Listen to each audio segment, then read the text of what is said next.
In today's episode, we're going from this to this.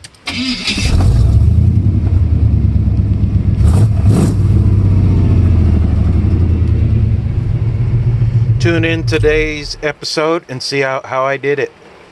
Real metal exhaust without a pipe. Good morning, everybody. Actually, it's afternoon. Well, who knows what time it is by the time you guys watch this. Today I went out and bought my exhaust, finally. Going old school. 2.5 inch glass packs. Nothing fancy. I think I just went and spent, well, it was less than $100, but I bought some fiberglass mat too. I already had the collectors from my brand new exhaust that I bought a while ago. So we're going to go through and hopefully these fit in here. So I'm going to weld those. And then these fit in here. So I'm going to weld them.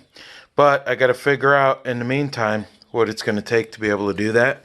I might end up cutting a little piece out of here or trying to bend this or something. But today we will have an exhaust on the old budget build Blazer. So I can, the goal for today is to get the timing set. I haven't been able to set it because it's so loud. Well, originally when I first started it only had the headers on it, or the manifolds. And now it's got the headers on it, but I really do like the height of that. Pretty soon I'll be putting the 6-inch springs that are over there somewhere. Or 4-inch spring, sorry. And I have a 1-inch body lift also.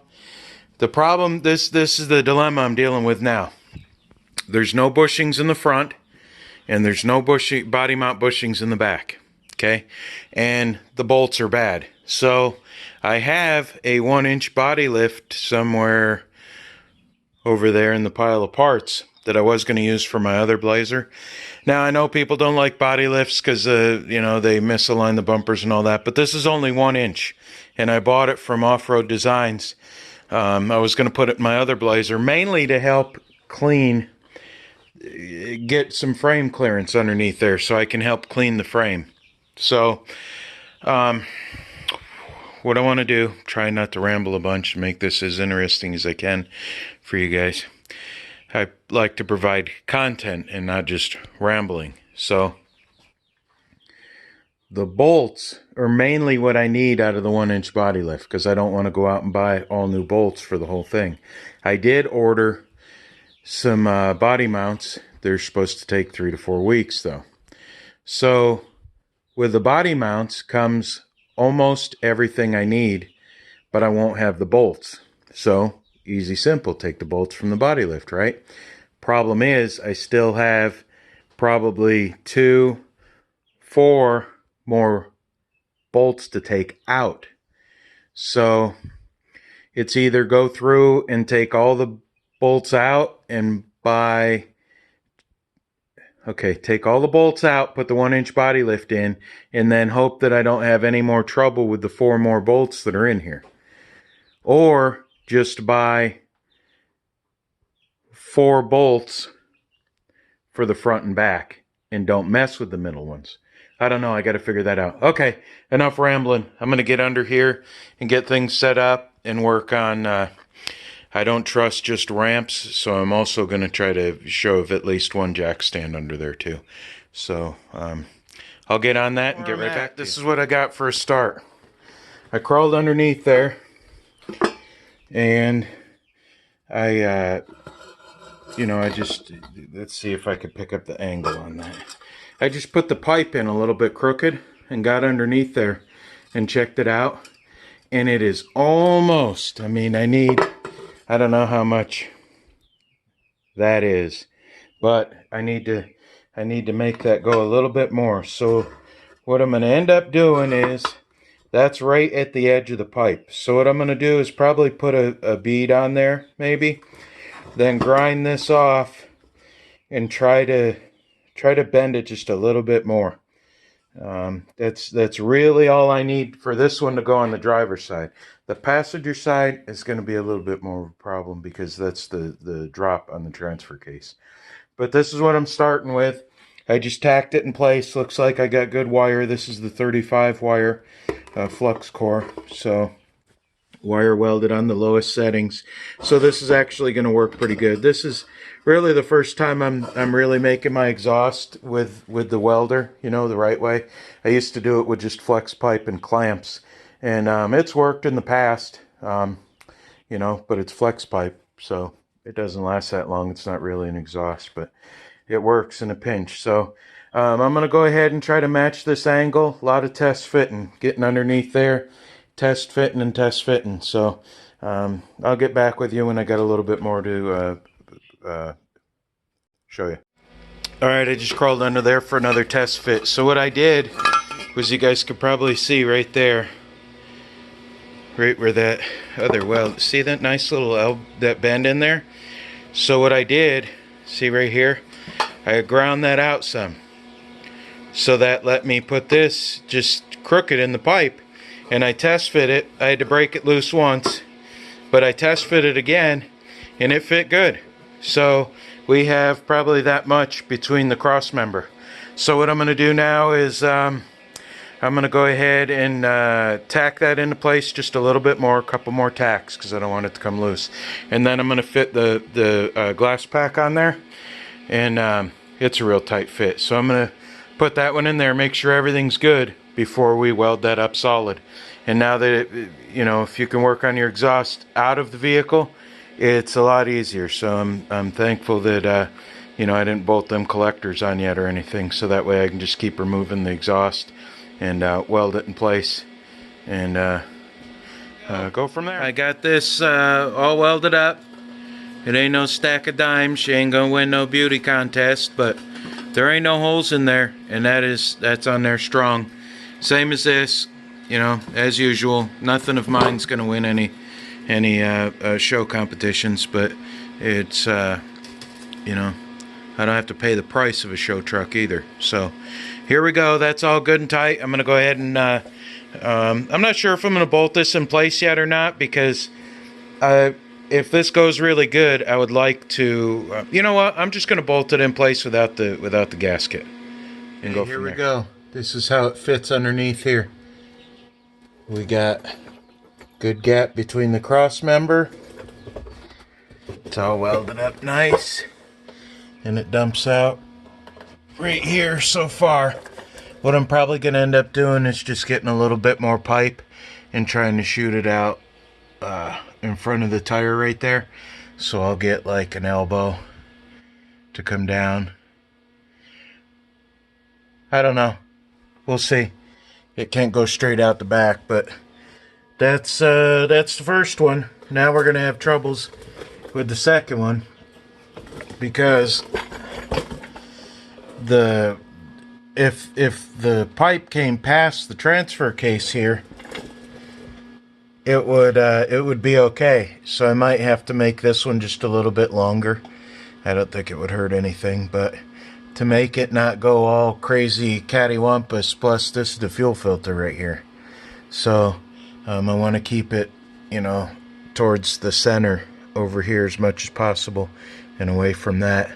I might even make a little heat shield for that, because that's a rubber line too. That's rubber. So keep in mind when you're routing this. So I may start like I did with that one, put that little kink elbow in there, and then maybe even bolt it in place. I think I just saw a chipmunk run around in my garage. I think I might bolt that in place and just see where that sets this, because if it blows out right to here, you know, then I can, you know, fix it. I can get a pipe and clean it up and run it out from there. But that's that one so far. So let me keep working on this, and I'll get right back. I'll show you guys how the fit is down here. Let me see if I can zoom out some. Guess not. So we got that bent like that, so that's good. We got a hand's distance here. We have a finger distance between the transfer case. We have a hand distance between the fuel filter, which I might just got dirt. I might get might run some kind of tin shield or something. There's a shield on this side, but I'm gonna probably run a shield. And there's not a lot of gap there, but right now you can't see. Okay, but I'll show you how I got all these tacked in place, how this worked. This actually worked out a lot better than I thought it was gonna, so I'll check back with you when I'm see out here better, more along the lines of what I did. So this little tack weld broke right here, but that's okay because we're not really.